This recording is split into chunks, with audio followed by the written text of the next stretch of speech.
il y a, comme je le disais tout à l'heure, il y a principalement deux régimes quand vous louez en meublé.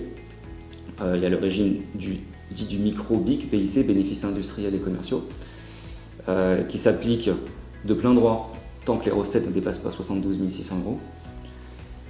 Alors, on peut opter pour le régime dit du réel simplifié, ce qui peut être intéressant dans beaucoup de cas.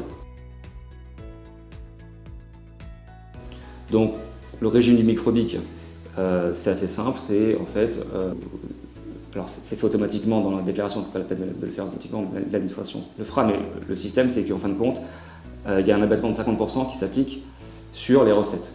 D'accord ? Et donc les 50% restants sont soumis à l'impôt sur le revenu.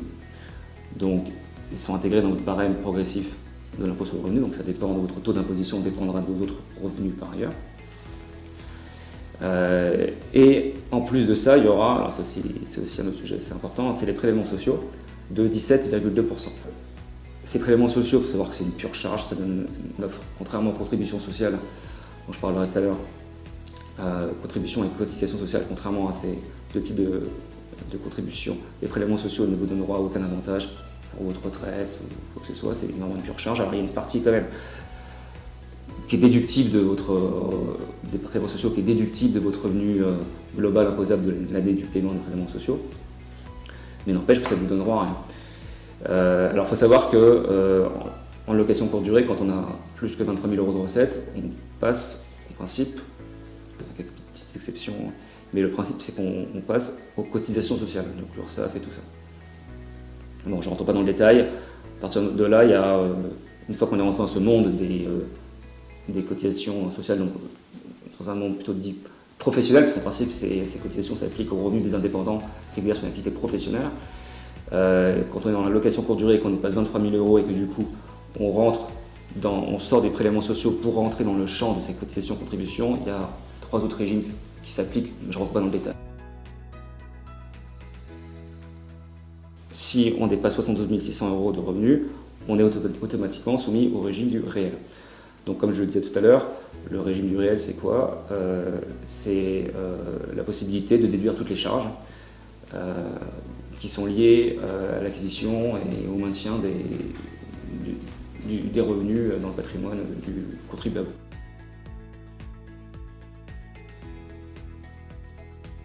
Alors, les principales charges dans le régime réel, ça va être, ce qui va en faire la différence, comme je le disais, c'est l'amortissement. Parce que on considère, comme je le disais tout à l'heure, que chaque année, le bien perd une partie de sa valeur. Alors après, je ne pourrais pas vous dire exactement, parce que ça dépend vraiment du bien, et la loi ne fixe pas de durée d'amortissement. Mais je vais juste dire que, en fin de compte, l'amortissement se fait ce qu'on appelle par composant. Donc en théorie, il faut séparer la toiture, l'étanchéité, chaque composant a une durée d'amortissement qui lui est propre en fonction de sa durée réelle d'utilisation. Et sachant que la partie du bien qui correspond au terrain, quand vous achetez un bien, il y a toujours une partie qui est liée au terrain en fin de compte, même si ce n'est pas toujours clair dans l'acte notarié. Et cette partie liée au terrain n'est pas amortissable. Donc en fait, c'est que la partie construction qui est amortissable, avec, dans la partie construction, comme je le disais, des composants qui ont eux-mêmes une durée d'amortissement différente. Donc effectivement, je vous invite à vous faire accompagner si vous avez des questions sur la durée à appliquer. Mais en tout cas, ça va être l'avantage principal par rapport aux locations nues. On ne peut pas pratiquer cet amortissement.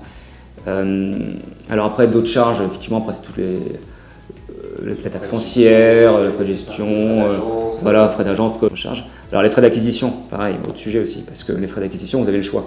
Soit vous les déduisez d'un coup, ce qui peut éventuellement générer un déficit reportable. Voilà.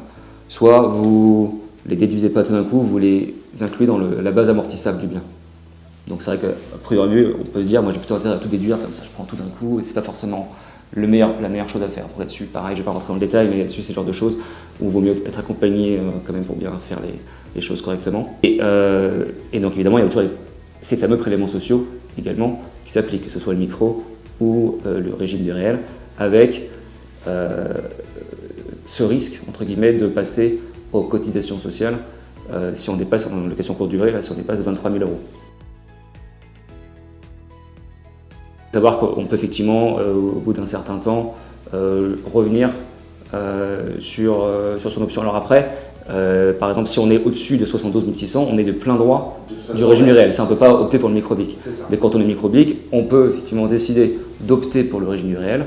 Et après, effectivement, il y a une durée où on peut revenir potentiellement sur son choix. Il y a également après deux autres statuts principaux, parce que là, c'est un régime fiscal, c'est pas vraiment le statut. Après, il y a le statut du loueur meublé professionnel versus loueur meublé non professionnel. On devient loueur meublé professionnel lorsque les recettes dépassent 23 000 € et que ces recettes excèdent les autres revenus professionnels. D'accord ? Donc salaire, pension de retraite incluse. Voilà. Donc quand ces deux conditions sont réunies, parce qu'en 2018 il fallait une troisième condition, c'était l'inscription au registre du commerce et des sociétés. Donc en fait on avait la possibilité de contrôler ou pas son entrée dans le statut du loueur meublé professionnel, simplement en refusant de s'inscrire au RCS. D'accord. Le Conseil constitutionnel a déclaré inconstitutionnelle cette condition, donc aujourd'hui on ne contrôle plus cette entrée. Donc dès qu'on dépasse 23 000 € et que ces recettes dépassent les autres revenus professionnels, on rentre forcément dans le statut du loueur meublé professionnel. Alors, ça change quoi par rapport au régime du loueur meublé non professionnel? Alors, ça va être principalement la possibilité d'imputer, quand on est loueur meublé professionnel, le déficit sur son revenu global. Alors, quand on est loueur meublé non professionnel, si on a un déficit, il est imputable en principe que sur les futurs bénéfices de son exploitation de location meublée pendant 10 ans. Alors quand on est loueur meublé professionnel, si on a un déficit, on a la possibilité, d'ailleurs c'est même une obligation, de l'imputer sur son revenu global. D'accord. Autre chose, depuis relativement récemment, quand on est LMP, on devient automatiquement, tout à l'heure j'ai expliqué qu'on devenait assujetti aux cotisations sociales au-delà de 23 000 €, je parlais pour la location courte durée. Là il faut savoir que même si on est en location longue durée, si on devient loueur meublé professionnel, on passe également dans ce champ des cotisations sociales dès qu'on a plus de 23 000 € et que ça dépasse les autres revenus. Autre différence majeure, ça va être le régime des plus-values en cas de cession. Là, ça n'a rien à voir. Quand on est loueur meublé non professionnel, quand on cède son bien, le régime, ça va être le régime des plus-values immobilières des particuliers, donc ça ne va pas changer qu'on soit en meublé ou en nu. En revanche, si on est loueur meublé professionnel, c'est le régime des plus-values professionnelles qui s'applique. Donc c'est pas du tout le même régime. Oui, c'est un système qui fait plus peur, entre guillemets, qui a l'air plus cher fiscalement, entre guillemets, mais avec un système d'exonération, en fin de compte, ça peut être beaucoup plus intéressant. Donc voilà, c'est du cas par cas. Voilà. Alors les cotisations sociales, quand même un petit mot là-dessus, il faut savoir que effectivement, elles sont beaucoup plus élevées parce que c'est de l'ordre de 30% quand on est en loueur meublé professionnel, 30-35% du bénéfice net. Maintenant, elles sont pour une grande partie déductibles, d'accord. Et puis elles sont quand même censées alors après chacun se fera son opinion sur ce que ça vaut ou pas, mais en tout cas elles sont censées donner droit à des cotisations pour la retraite